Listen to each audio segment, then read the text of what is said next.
Hi coaches, on November 9th I attended the CREST conference virtually for updates. We received updates from the state, from TEA, and on assessment. So I wanted to share those with you today through this slide, and I decided to record it just to give you a little bit more information. First I want to start with an update. We've had some questions from different campuses about STAR 2020-21 for grade 4. So it was confirmed by Tyson Kane, who was the Associate Commissioner there at TEA, that the grade 4 writing assessment will remain the same as in the past, like, the past years, as we had it, as in regards to the composition and the revising and editing portion. The fact that we have a lot of children learning online in that virtual environment doesn't change the assessment.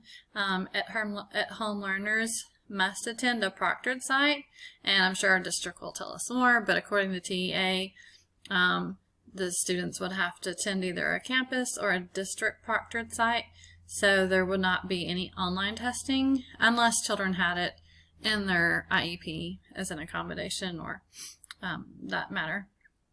There will be field tested items present for the revision and editing, and more will follow in the slide deck on that.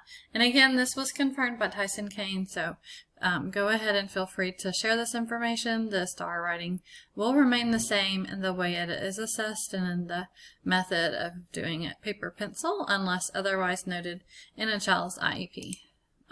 Also, I wanted to share some updates with you on the Reading Language Arts redesign. So I'm not going to read all of this, you can go back, but just the high points. The RLA will take place in 2022-2023, and it will include multiple choice items. It will include constructed response items and longer response items, and these are also in the works right now. They're trying to define it and work on it, so the grade levels will be determined and more information will come on that. There is an interim step right now where they're field testing. They were going to do it last year, but since STAR was canceled, they were not able to do that. But this year they will field test single step multiple choice items that will assess revision and editing, and those will be assessed at every grade level starting in grades 3. So this year the students would see that in the spring if the state continues with the assessment in the spring. And these would be in a multiple choice format, and there are samples at the TEA website. My advice is not to prepare students for these. You can mention to them that they will be there, but remember these are field tested items and they're still under design. That's the whole point of the field test, so we wouldn't want to prep students on how to take those. They just need to do it organically. As they know, that will be giving the best data to TEA on those items. I think in the middle of this year, just getting kids to do well on the items that they are accountable for is more important. They will not be accountable for these field tested items. Here's a little bit more information on the field tested items. I'll share this slide with you so you can go to those TEA sample items. But again, they will have no accountability measure. They'll just be embedded, and probably every child will see some. So with the RLA redesign, there will be short constructed response items.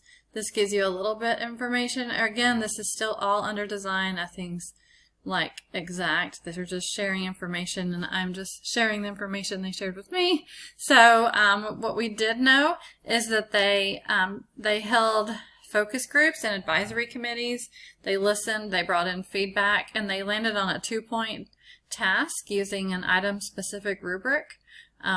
This, they said, is good because it can assess multiple student expectations in the standards as opposed to only one, which is currently the way it's done, and gives you some advantages on the chart that you can go back and look at. So here's a sample. Remember that these are just under design, so here's an example of a short answer that would be a constructed response in 3rd grade.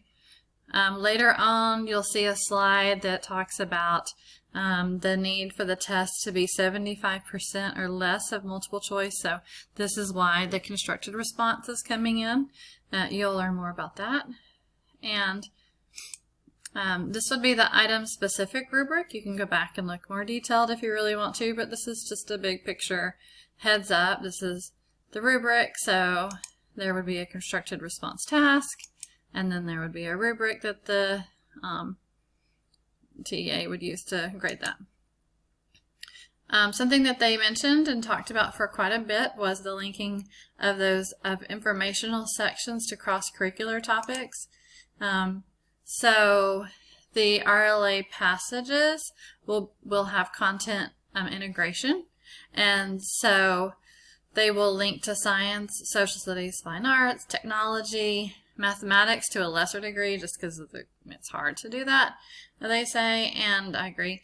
And this approach, they said, will encourage that cross-curricular teaching and learning, and they also felt that it would build context and strengthen academic vocabulary. They kept saying that they felt like this piece would allow all students to do a little better on STAR because they would be accessing content that they learned in that year, and so that would help build their background and their understanding of the items and the passages. So that kind of goes to speak to this. So why does cross-curricular passage content matter? It gives students a high reading ability and a high knowledge.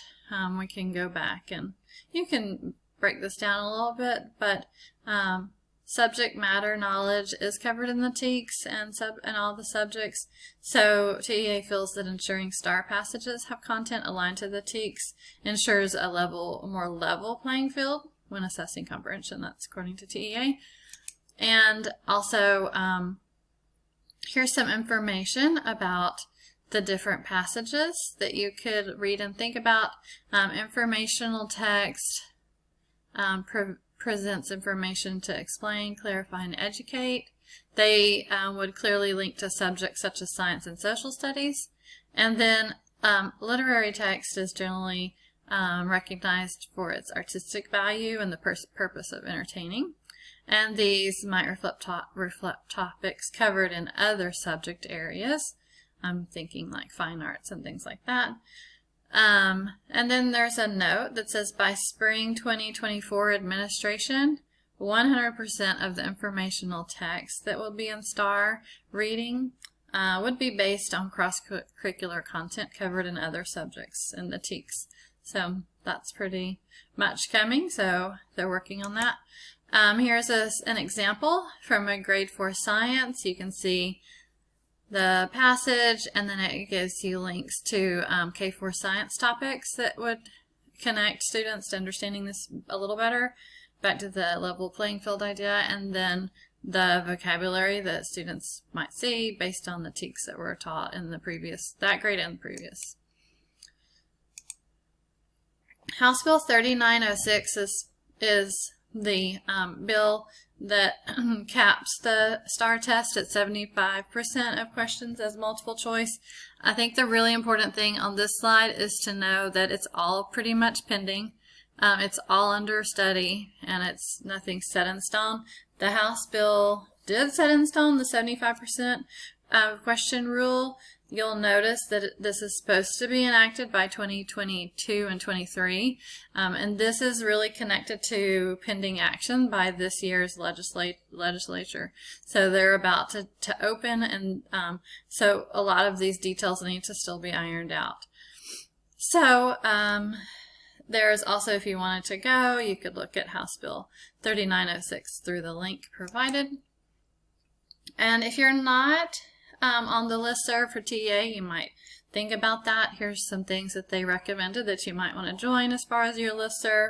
And then always, if you have any questions, there's their contact information. So I hope this has been helpful. I know this has been kind of a long video, but hopefully it's kind of taken the place of me having to address the whole group. We can use whole group time for other things. And if you have any questions, I'll try my best. I'm just kind of relaying the message to you. And I hope that this has been helpful for you, and I look forward to learning more and sharing more with you as I learn about it this year. Thank you so much.